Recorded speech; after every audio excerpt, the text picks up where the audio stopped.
Digi Vachorda, agus fáilte roimh go léir chuig caint na hí anocht. You're all very welcome to this first session of the season.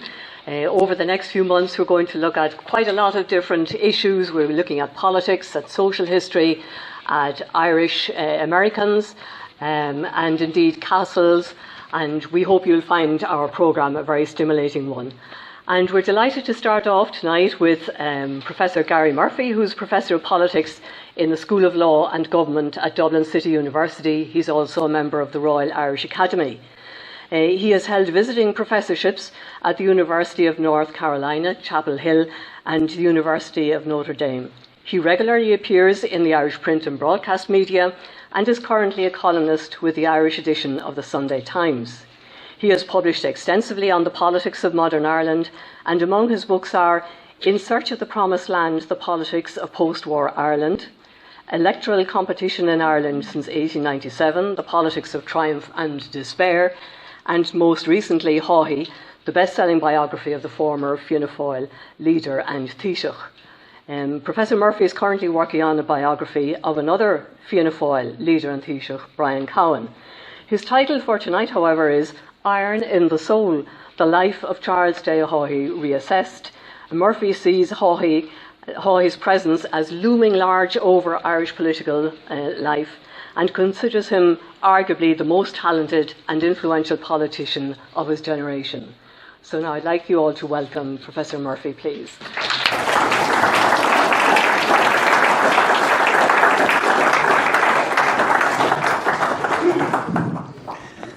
Thanks very much, Mary, for the very generous introduction. I'm delighted to be here. I'm not from Galway, obviously, as you'll know from my accent, but I have in-laws here, and I very much like coming to Galway. And I hope after you hear me tonight, you won't run me out of the place too quickly.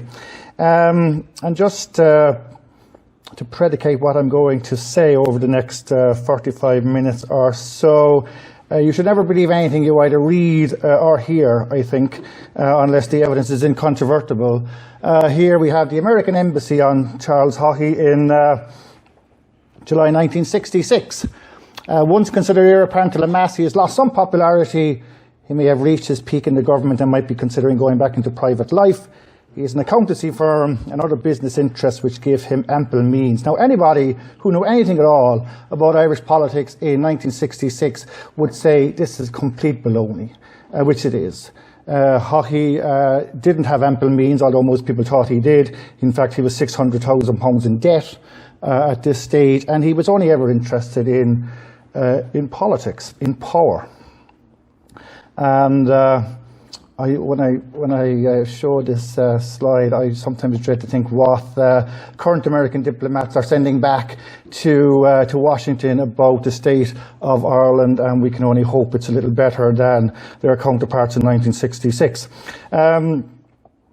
The allusion to Iron in the Soul is from this series of letters here again in 1966. You can't see them very well, but the first one is an invitation to Haughey for lunch with Douglas Gageby, the editor of the Irish Times, and Ricard Deasy, who was the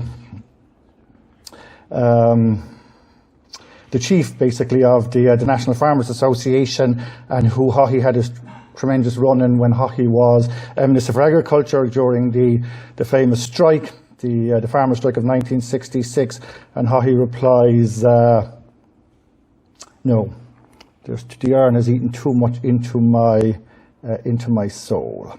Hence my title. So, what I'm going to try and do is to understand Haughey, not to defend him, not to vilify him, but to understand him and the Ireland he was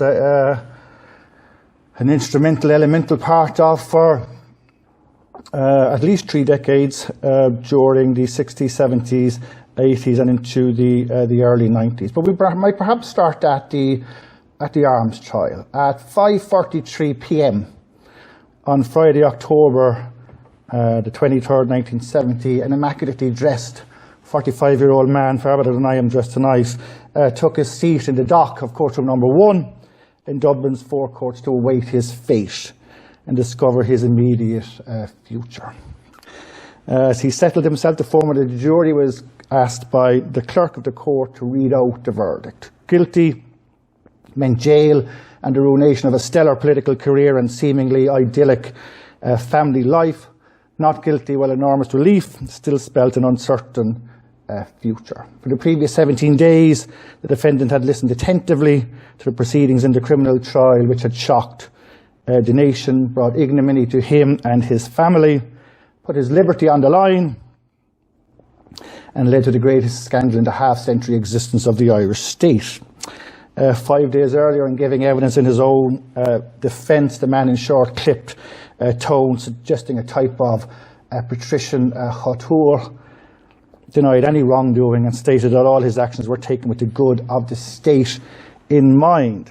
He was immutable in his insistence that he was being accused of had no basis in fact. And at the end of an exhausting day in the witness box, where many of his answers consisted of the single words yes and no, and where he exercised what the great chronicler of the arms trial, Tom McIntyre, calls a gruesome control, he went home to the safety and security of his wife and 4 children. He was the last witness to testify in a bitterly fought trial, the first iteration of which had collapsed just a few weeks earlier when the presiding judge withdrew and the jury was discharged amidst fierce calls by the defence barristers for the trial to be halted altogether. On that occasion, when the judge, who also happened to be president of the High Court, made his dramatic announcement, the defendant hissed at him, "Resign," from the front bench. The judge walked out of the courtroom without breaking stride or looking at the accused. Now, less than a month later, that accused man rose from his seat when asked to do so by the clerk as the jury foreman stood to deliver the verdict.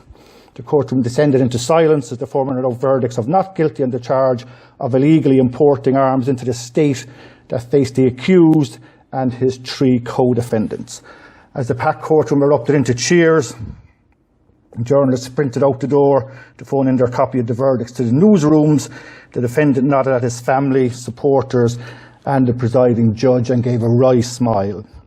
Minutes after the verdict was announced, chants of "We Want Charlie" began to echo around the dome of the forecourts. The arms trial, the most scandalous trial in the history of the Irish state, would have its end, and its most famous defendant, one of the most recognisable figures in the country, the former Minister for Justice, Agriculture and Finance, Charles J Haughey, was free to go. After accepting the boisterous well-wishes of numerous supporters, he eventually made his way to a press conference at the Four Courts Hotel, where in angry but confident tones he told the packed gathering, since he had been vindicated by 12 fellow citizens of Dublin, those responsible for the debacle of the trial had no option but to take the honourable course open to them. When asked what that course was, he replied cryptically he thought it was pretty evident. The cryptic allusion, of course, was to the belief of many the trial was essentially a political hit job, and Haughey, the political lamb, sacrificed to ensure the Fianna Fáil government of Jack Lynch did not fall. The fact that he had faced losing his liberty was a secondary consideration. For many others, though, Haughey was no sacrificial lamb, but rather a scheming, devious plotter who saw the emergence of violence in Northern Ireland the previous year as the perfect opportunity to force Lynch out of the office of Taoiseach. In that scenario, there was only one possible replacement, Mr. Haughey himself.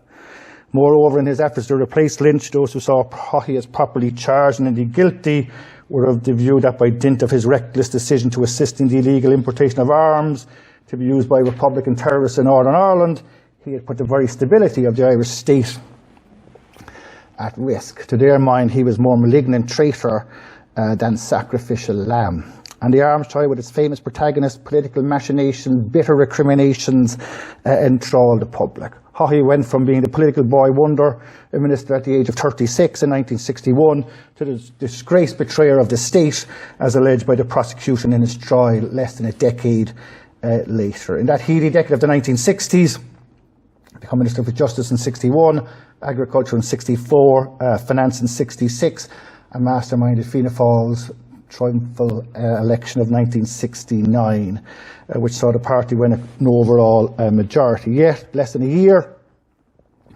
after that election triumph, Haughey was sacked from Lynch's cabinet as Minister of Finance and shortly afterwards charged with illegally attempting to import arms and ammunition into the country. On his acquittal, Haughey reckoned he had the support of the vast majority of the Fianna Fáil political party, and a quick political comeback was likely.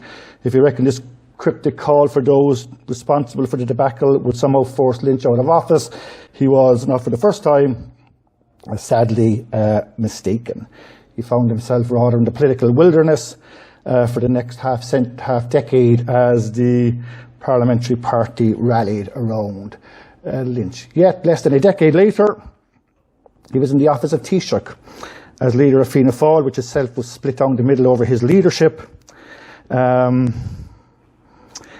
after an election in a short and bitter context against his arch-rival George Colley. Haughey had never lost the support of the grassroots of the party, and indeed a whiff of sulphur that emanated from him in the months and years after the arms trial somehow gave him the look or aura of a man of destiny.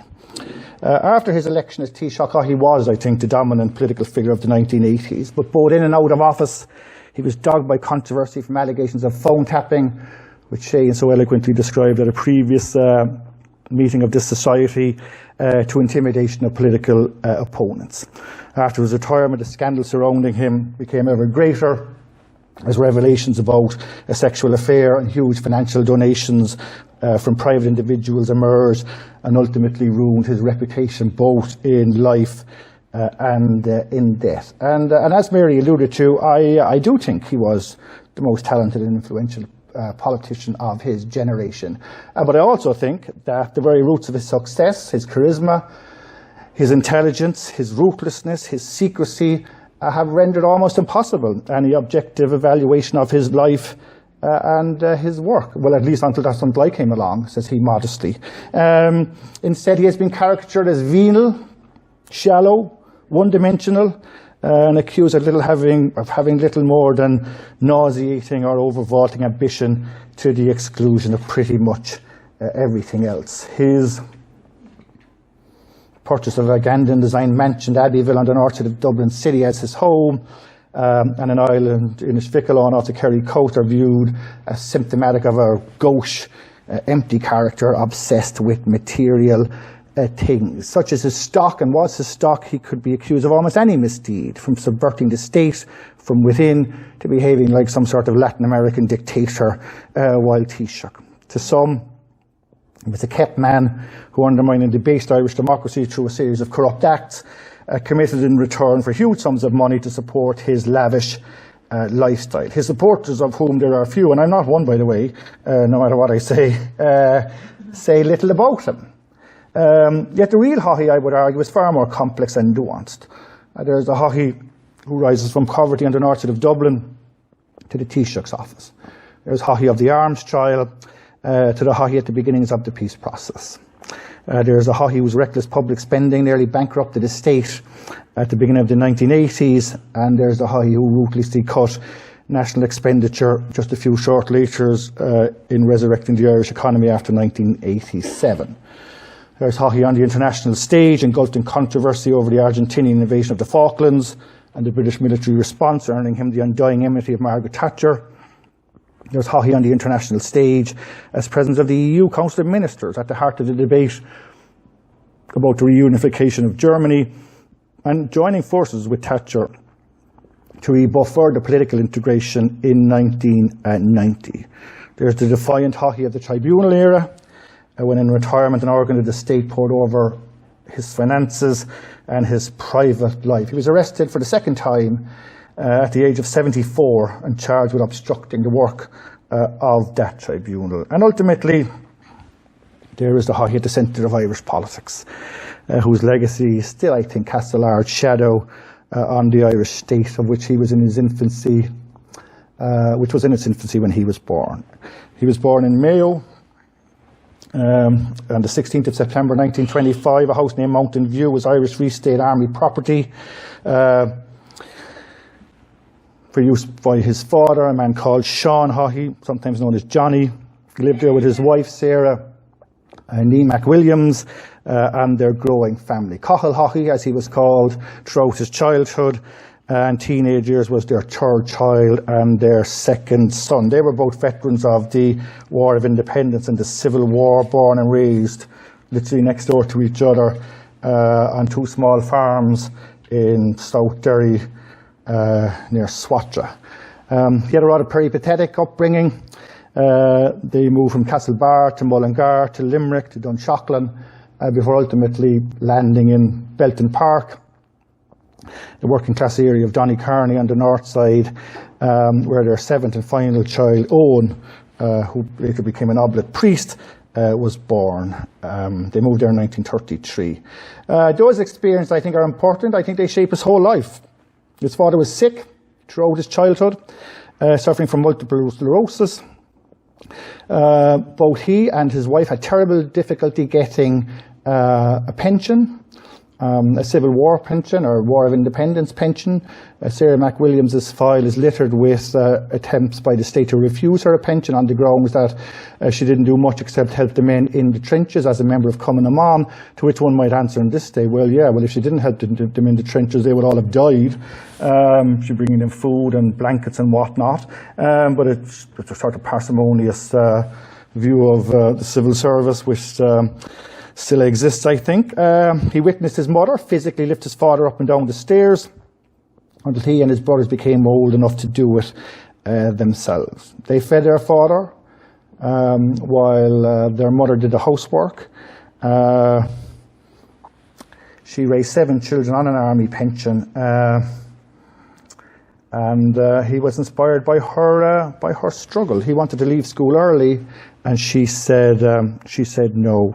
Johnny Haughey was later officially diagnosed with multiple sclerosis in 1933. He had difficulty walking after 1934. By the end of the decade, he was fully bedridden. He couldn't write. He had to just use an X to sign his name. In 1942, a doctor who had examined him over the previous decade and a half, quote, noted his fits of marked neurosis and depression. He died in January 1947, leaving behind his wife and 7 children at the age of 48. So the family home where Haughey grows up is one where the father was an invalid and forced to lie in bed all day, only getting out of it to go to the toilet. He and his siblings went to school when their father was in bed. They came home when their father was in bed. But he was immensely proud of his father, and he ordered his private secretaries when he became Taoiseach that any letter that had anything to do with his father had to be given to him immediately. And he was also very protective of his mother. And any of you who came here tonight by free public transport, you shouldn't blame or thank Haughey. You should thank his mother, who basically is the one who suggested to him in the late 1960s when he was Minister for Finance. She was a great woman to get the bus into the city, but she told him none of our friends could afford to go in. But anyway, so yeah, and he spends his teenage years up and down to Derry.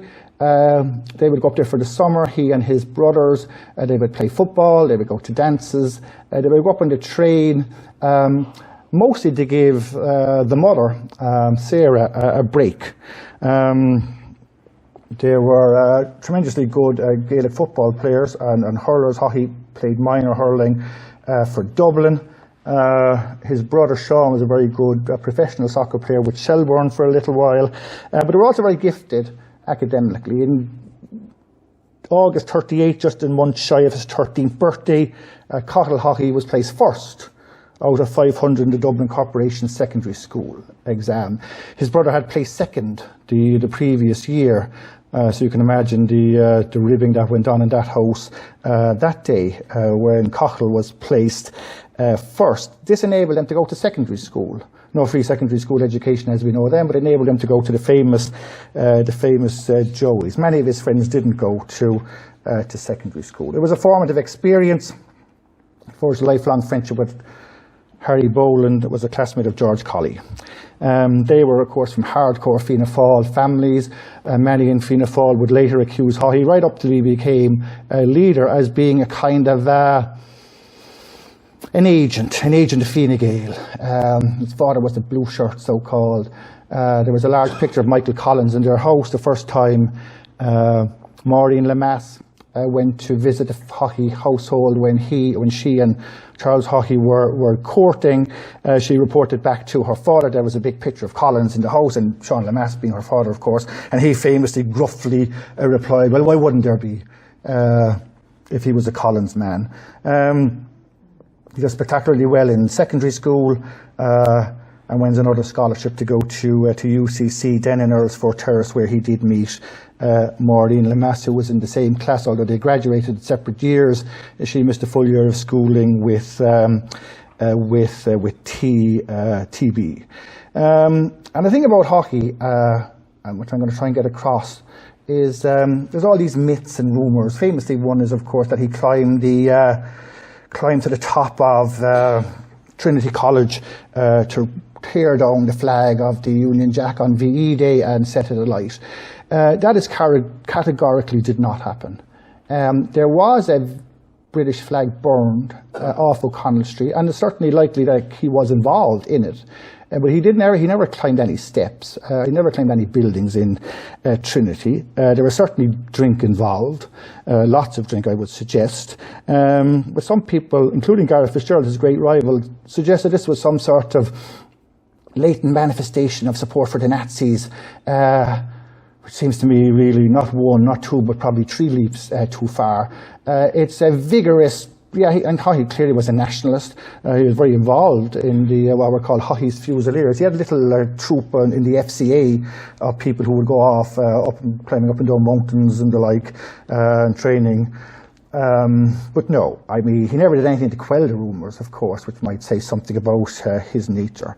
Anyway, he graduates first class honours in 1946, comes second in his class, and then he trained for the bar as well, reasoning, quote, in a political career I felt the knowledge of the law and naturally of legislation and all that whole area would be important, and also doing the bar would be a natural adjunct to the accountancy profession. Now, anyone who's done the bar, it's pretty difficult, and anyone who's those accountancy exams, they're pretty difficult too.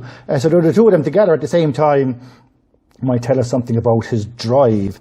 But politics was his calling. And the first thing to note about Haughey is that he's hopeless. He's a hopeless candidate. He might as well be the worst candidate you could possibly imagine for Fianna Fáil.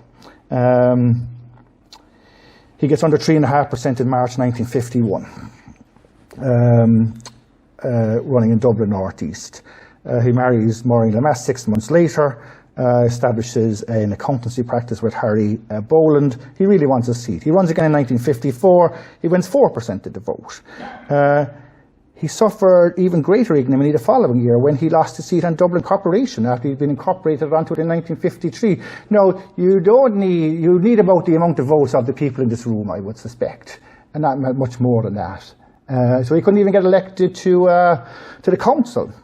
And then he was the Fianna Fáil by-election candidate in 1956. Now you might see a pattern here, which many of his opponents did in Fianna Fáil. Why is he getting so many chances? Well, he's the Minister for Industry and Commerce son-in-law, and that is probably true. I would say that is almost certainly true. He does certainly benefit from a nepotistic view from his father-in-law, who he was relatively close with, and he was a great admirer of Lemass.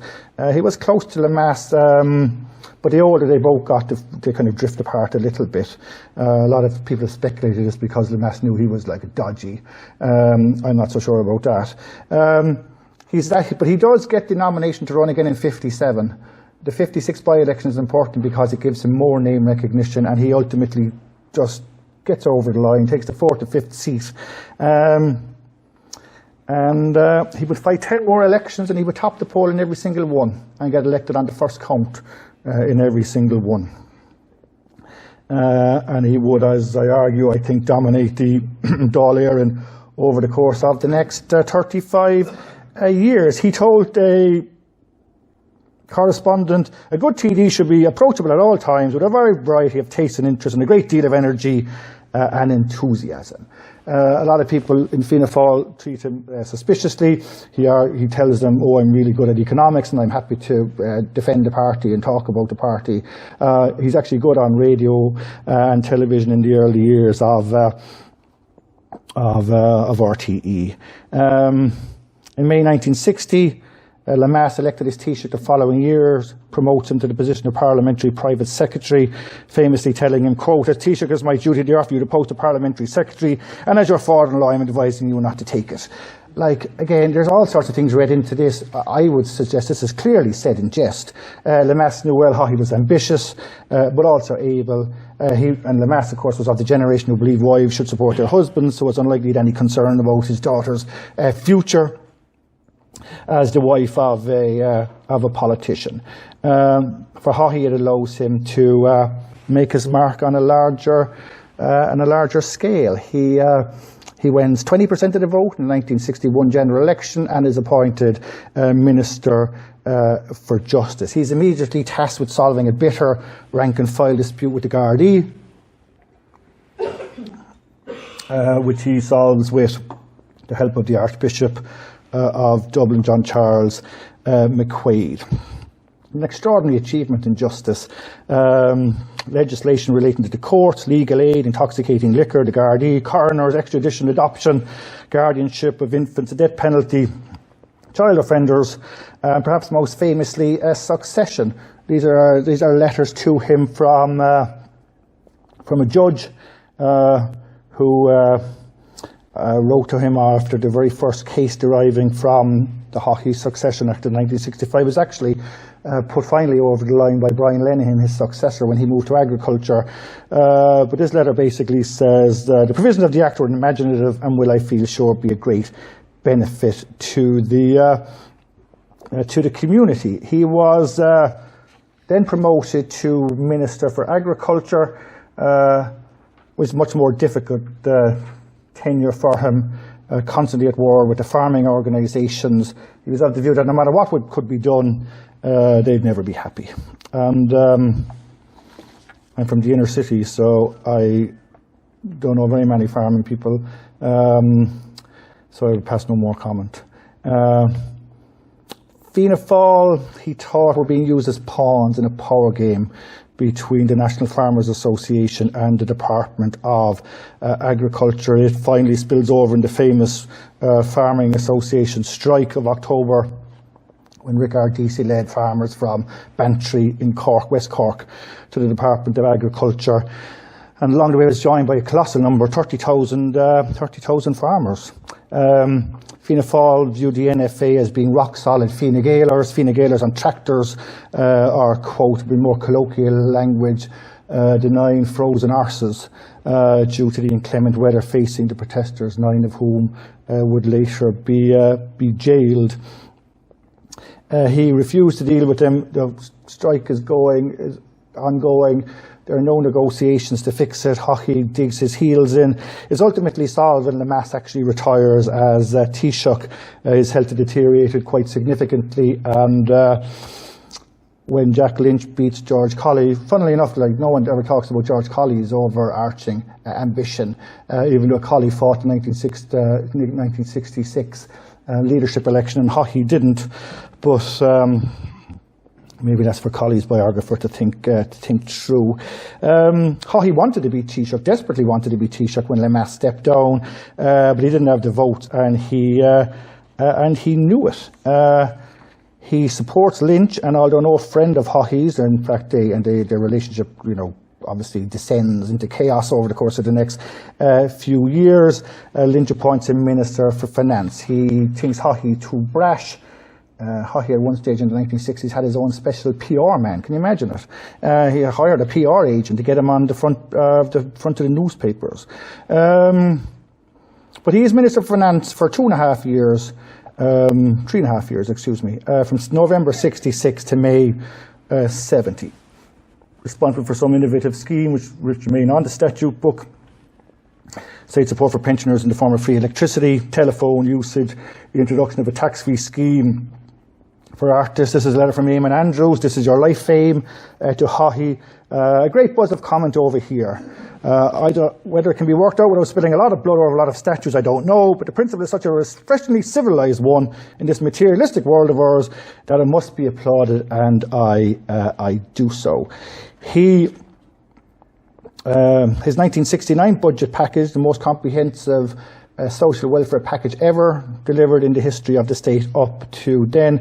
Or, as Michael Mills, the political correspondent and no lover of Haughey, put it, quote, Mr. Haughey's own personal stamp in his oft-expressed concern with those who are not in a position to provide for themselves is earmarked in this budget. The following month, he masterminds Fianna Fáil's win in the '69 election, and within a year after that, after being reappointed Minister of Finance, he's sacked. As I said at the beginning of the talk. The backdrop, of course, to the arms crisis and the arms trial is the outbreak of troubles, and the government being completely caught unawares by what was happening in Derry and later in Belfast. In developing ad hoc contingency plans, the government decided to quote a sum of money, the amount and channel of disbursement of which would be determined by the Minister for Finance, should be made available from the Exchequer to provide for the victims of the current unrest in the 6 counties. And debate still rages to this day as to whether Haughey was guilty or not. He was arrested at his home in May 1970, taken to the Bridewell with fellow Fianna Fáil TD Neil Blaney, whose case was dropped later by the state, and ultimately Haughey was charged with conspiring with James Kelly, Captain Kelly, John Kelly and Albert Lux when others are known to import arms, as I said earlier. A month earlier, he'd rose at 6 o'clock in the morning, as he often did, on Wednesday the 22nd of April, to ride one of his horses around the grounds at Abbeyville in order to clear his head for the busy day ahead, where he was to present his budget. At the end, he put his hand on a drain pipe at the back end of the house to jump off the horse, fell, fractured his skull, broke his right collarbone, tore his right eardrum, fractured vertebrae, severe concussion, a simple accident. You know where it's going next. There are lurid allegations, of course, that he was beaten up in a public house in Ongar, or swords. Those two are commonly used. Was he beaten up the night before? No, because he was at home. Was he beaten up earlier in the week? Maybe. There's no evidence. There's no evidence whatsoever for this. And many publishers have paid out many thousands of euros, which they could well have benefited from keeping, in alleging this. A week later, he's visited by Jack Lynch, accused of disloyalty, which he rejects, and is sacked the following week when he is out of hospital. He always rejected the allegation that he had cleared the way for arms to be brought into the state to benefit the nascent IRA. He did sign off on a consignment, which he stated Army intelligence knew of and would absolve them from being having the customs look at it. He insisted it was a normal procedure, but did not exclude the possibility that the consignment might have contained arms and ammunition, and the jury agreed with him. There's a very good book by Michael Haughey, and not 100% persuasive of what book is, setting out all this and I think ultimately exonerating Haughey. Those who would be in the other court would suggest that a man so on top of his brief to suggest that he wouldn't know what was in the consignment beggars belief. When he's acquitted, there's a huge party in Abbeyville, attended by all sorts of great people of the time, including the judiciary, senior members of the Gardaí, senior members of RTE, no less. But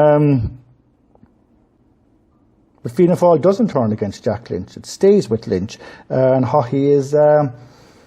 his wife famously told me once, I interviewed her a few times, and she said he would often get up and he would look out at the headland over Dublin Bay, and she would turn to her daughter Emer, who had a very difficult time when she was 15 when he was on trial, and say, he's waiting for his country to call him.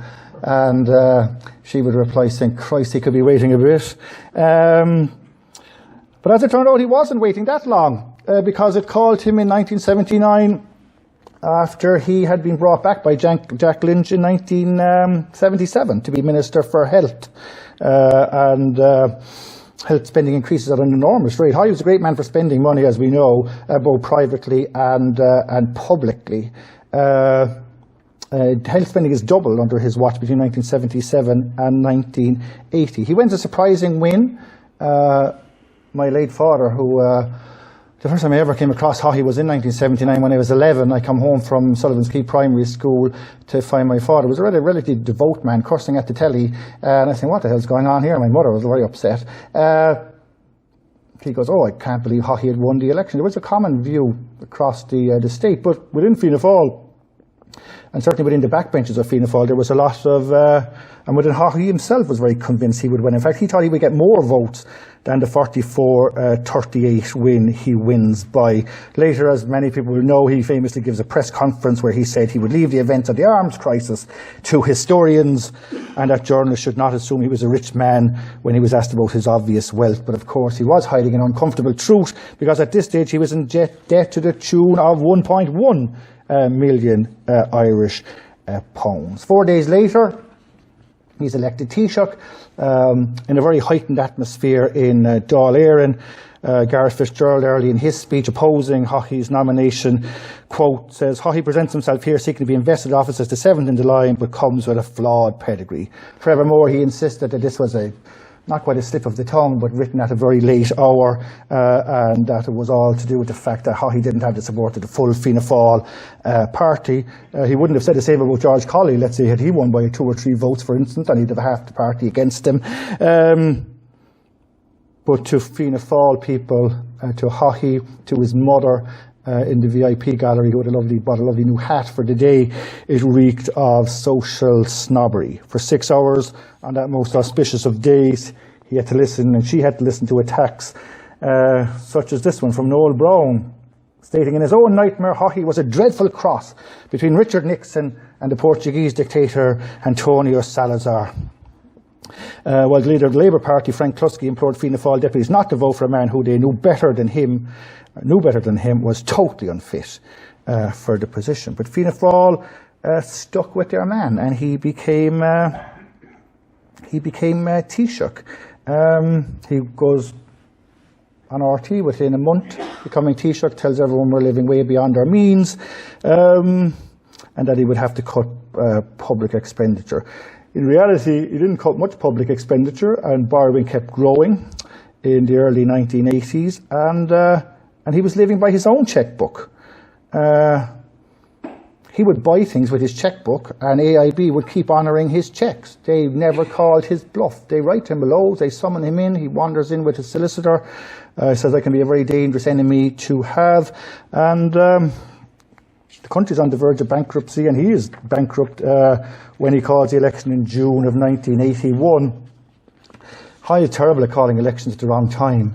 81, 89 in particular. In 81, the country is awash with black flags supporting the hunger strikers.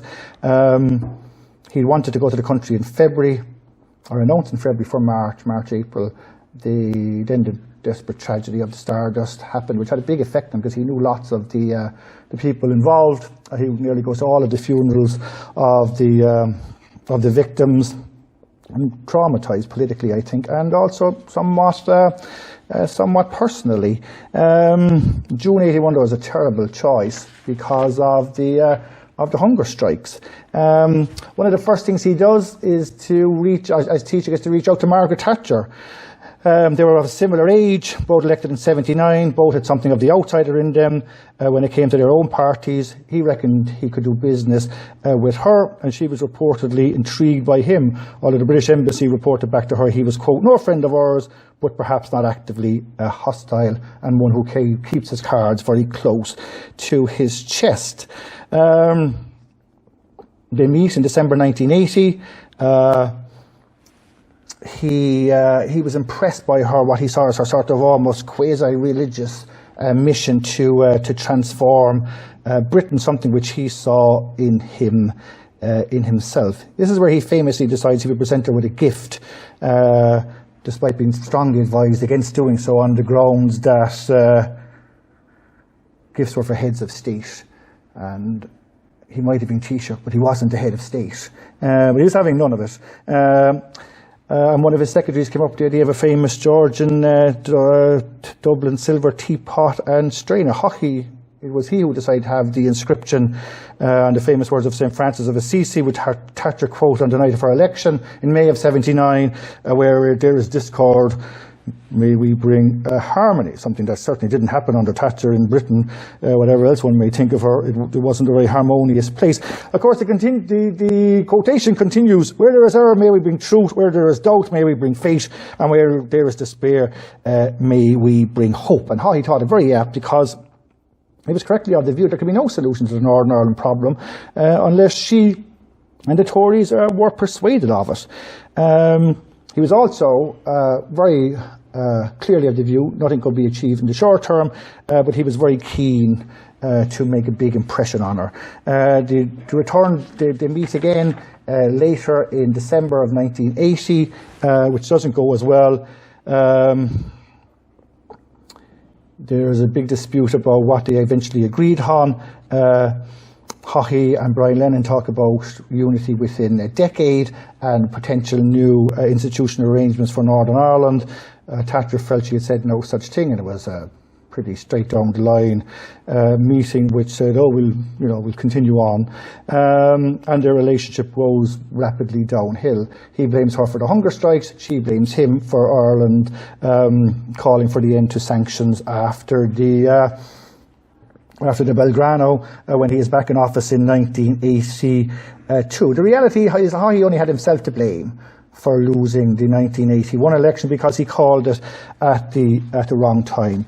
On the Falklands, he, in the middle of the famous Gubu government, he wants to remain neutral, but feels he should support the sanctions in the first instance. He was no friend of the Argentinians, no friend of Galtieri, who we rightly consider to be a bloodthirsty dictator. But when he does call for a cessation of hostilities, he is quoted, or a senior Mandarin tells Thatcher, he was a fair weather friend turned disloyal in foul weather. Haughey takes that decision, takes it alone, takes it on a Sunday in his Abbeville mansion, surrounded by officials, all of whom try to talk him out of it. It poisoned relationships between Thatcher and him, although, and as I outline in my book, by the end, maybe it's just because they're older, but by 1989 and 1990 they have a far more harmonious relationship in the when it comes to Europe, although she was very strongly of the view that there shouldn't be German reunification after the fall of the Berlin Wall, where of course he was, he saw this as great diplomatic triumph. The Gubu government is clearly not his finest hour. Given the moniker Gubu after Malcolm MacArthur was found in the flat of the Attorney General, Patrick Connolly. He forces Connolly to resign, but the episode is symptomatic of the ineptitude which characterise that government. He survives a no-confidence motion in his leadership in 1982, led by the young Kildare backbencher Charlie McCreevy.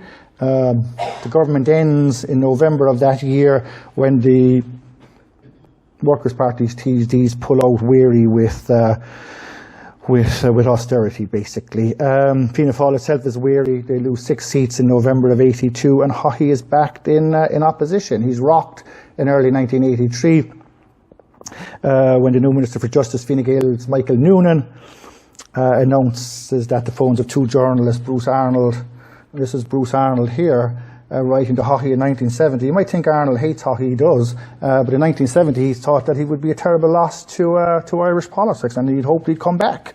I leave that with you to think about what you will. Haughey denies all knowledge of these tapes. Later on, when they bring him down in 1992, he said, well, I've been consistent all along that I knew nothing about these tapes. It's Sean Doherty has changed his mind. But it looked like the end of him in 1983, in January, when this happened. The Irish press, of all papers, writes his obituary and sticks it on the front page. but he holds on by 40 votes to 33. Just the previous week, 41 members had signed a motion seeking a special meeting on his leadership, but 8 of them had obviously changed their minds in the meantime. But opposition is very difficult for Haughey. 5 famously summed up with his shameful decision to oppose the Anglo-Irish Agreement in 1985, done only on the most naked of partisan issues. He famously had, of course, Brian Lenihan go to Washington to canvass against it. Lenihan did no such thing. He went drinking basically with his buddies. He had Jerry Collins say in the Dáil that it was an insignificant document. It clearly wasn't. It was a huge diplomatic achievement, which one suspects Haughey would really have liked to have signed, and his detestation of it was because he hadn't signed it himself. On his first day back in office, he tells Margaret Thatcher, "Don't worry, we are going to work the Anglo-Irish Agreement." After calling her, he then calls Ronald Reagan, and he tells him, "Don't worry, we are going to work the Anglo-Irish Agreement." And they do, and he makes Herculean efforts, I think, in one way, to at the beginnings of the peace process, and I would argue that his role in that has been understated. Mostly that government and the 89-92 one are about the economy. Of course, they typically, Fianna Fáil, they campaign, you campaign in poetry, govern in prose. They campaign for all sorts of spending promises in 87. Then they get into government, and this is something Haughey himself did in 81. The economy is the basket case. There's no money. Ray McSharry tells him there's no money. McSharry didn't want to be Minister of Finance, but said, "I will be Minister of Finance if you give me a free hand." He's in the first meeting of the Cabinet. Mr. Haughey says to Mr. McSharry, "Ray, give us the news." Ray gives us the news. The news is terrible. There'll have to be cutbacks in every department. Pádraig Flynn says, "There's no way the natives will agree to this, boss. We can't have it." McSharry, who I met for a really bitterly cold afternoon in Sligo years ago, told me that he was never so nervous on the ground that he didn't know what Haughey would say. And Haughey turned around to the members of the Cabinet and said, "You've heard the Minister for Finance, and if any of you don't agree with what he says, the door is behind you, out you go, and I'll get someone to come in." And not one of them, including Mr. Flynn, left, surprisingly enough, or perhaps no surprise. And they worked that. He works it over he becomes rather an evangelical zealot in terms of cutting over the course of the next number of years.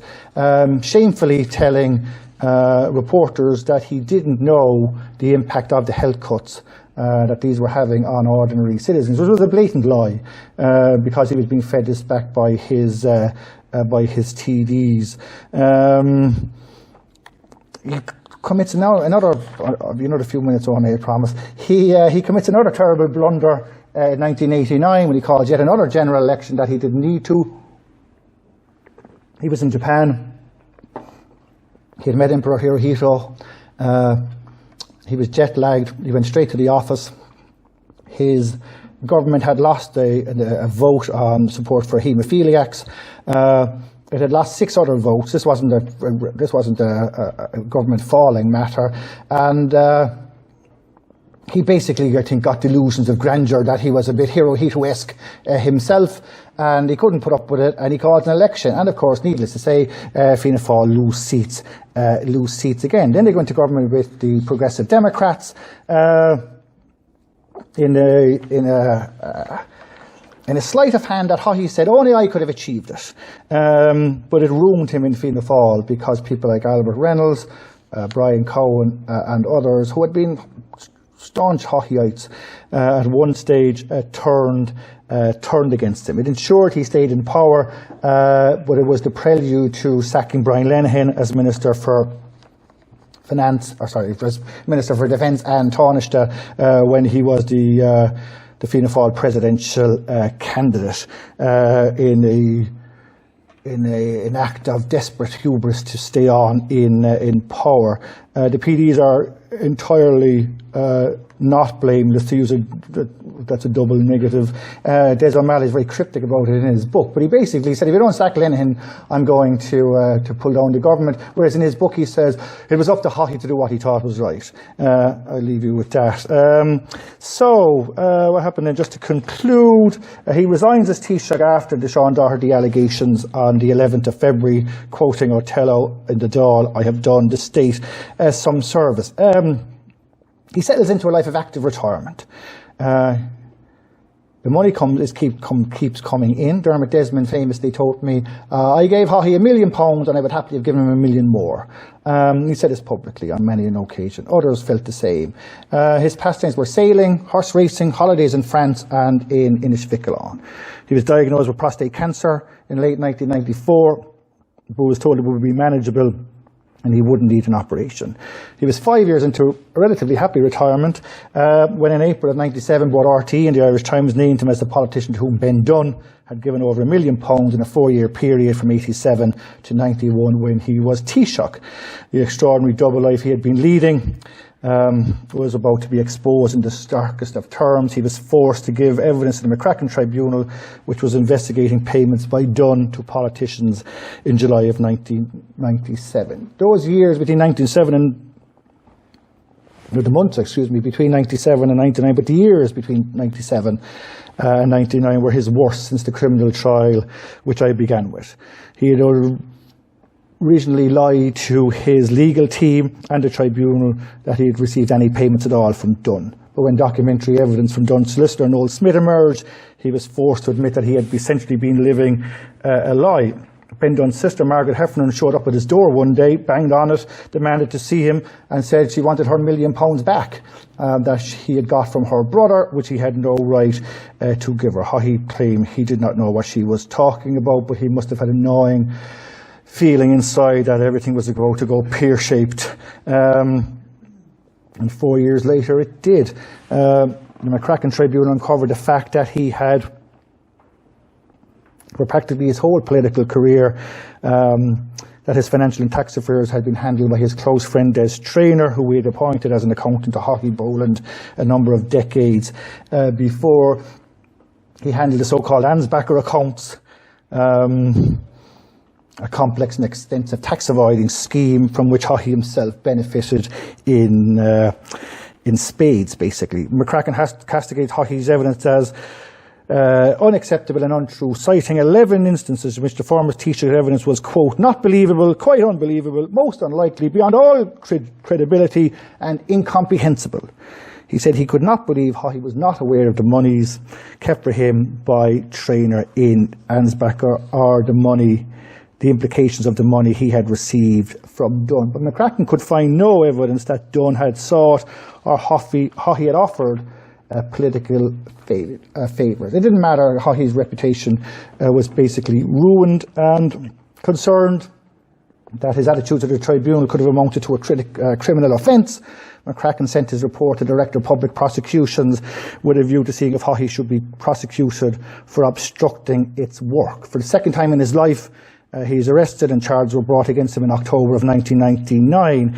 Deferred and later abandoned his prosecution after the Taoiseach and leader of the Progressive Democrats, Mary Harney, stated he should be convicted and sent to prison. But Haughey's legal woes were not over. Between July 20 and March 21, he appeared a total of 33 times before another tribunal established to investigate more payments to politicians. He testified in 2-hour blocks because of his advancing age and various medical issues. In May of 1999, the other great secret of his life was laid bare when the social diarist Terry Keane, with whom he had been having a relationship with since 1972, revealed it to Gay Byrne on Ireland's most watched television programme, The Late Late Show. A few weeks earlier, at their regular lunch at the exclusive Dublin restaurant Le Coq Hardy, Haughey had told Keane he wanted to return various mementos of their time together, including photographs and correspondence. This upset her greatly, as she felt she was being expunged from that part of his life. It's more likely he was in fact putting his house in order, so to speak. He was extremely cognizant of the ambiguities of his life and sensitive to its ambivalences and those things he could not control. He didn't want the same thing happening to his extramarital affair as happened to his finances. And the Moriarty Tribunal was looking for monies on all sorts of expenditure. It was certainly not beyond the bounds of possibility that monies Haughey spent with Keane might have been investigated, and of course the tribunal, as we know, later revealed significant payments to Lecoq Hardy and to the exclusive Parisian shirt maker Charvet, to which Keane claimed she introduced Haughey. On Thursday the 13th of May 1999, they met in Lecoq Hardy. He begged her not to go on the Late Late Show.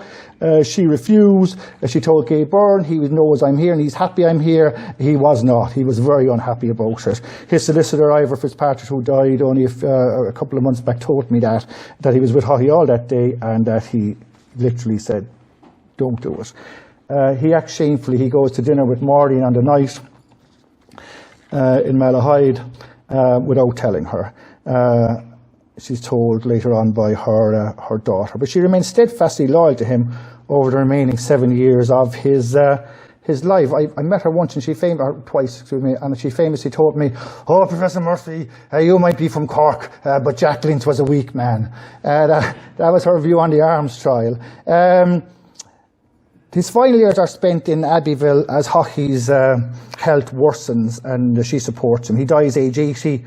In his bedroom at home at 10 o'clock on Tuesday, the 13th of June 2006, like many, surrounded by his wife and children. 6 months later, on the 19th of December 2006, the Moriarty Tribunal reported Haughey had received over £9 million from businessmen between 1979 and 1996, that his receipt of such gifts was unethical, and that he had engaged in corrupt favours for some donors, including negotiating with the revenue commissioners to secure a tax write-off for Ben Dunn. His humiliation in debt was complete. To conclude, and you've been very patient to listen to me for an hour, from a young age, Charles Haughey wanted to be Taoiseach.